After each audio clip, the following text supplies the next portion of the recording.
সবকিছু আপনারা জানেন। এর চাইতে এই অল্প সময়ের মধ্যে আর বেশি কিছু আশা করা আমাদের মনে হয় ঠিক হবে না। আইন শৃঙ্খলা পরিস্থিতি নিয়ে কথা বলেছেন।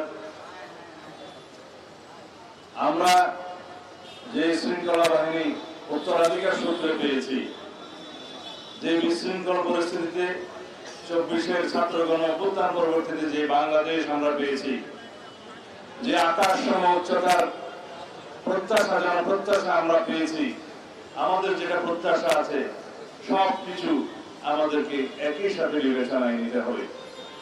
শৃঙ্খলা বাহিনীর আধুনিকায়ন, মনোবল বৃদ্ধি করা, তাদেরকে জনগণের সেবক হিসাবে কাজ করতে অনুপ্রাণিত করা, এই কাজগুলো একসাথে করতে হবে, যা আমরা করে যাচ্ছি। সরকারের 6 মাস অতিবাহিত হয়েছে। এই দায়িত্ব নেওয়ার পরে একটি ঘটনাও নাই, এমন কোন অপরাধ নাই যেটা সংঘটিত হওয়ার পরেই পুলিশ বাহিনী সেটা গ্রেফতার করতে পারে না বা বিচারের আওতায় আনা নাই। একটি ঘটনাও নাই।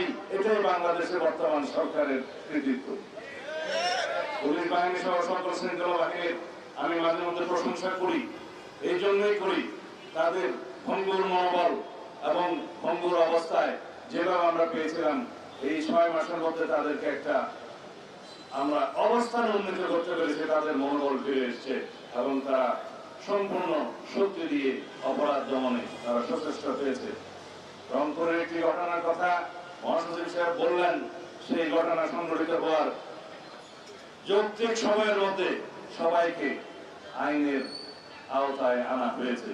এরকম রামেসা হত্যা থেকে শুরু করে যত ঘটনা জাতীয়ভাবে আলোচিত হয়েছে বা আলোচিত হয় নাই, প্রত্যেকটা অপরাধের আমরা অ্যাড্রেস করতে পেরেছি এবং যথাযথ আইনি প্রক্রিয়ায় নিয়ে আসতে পেরেছি, আদালতের কাছে সুপর্দ করতে পেরেছি।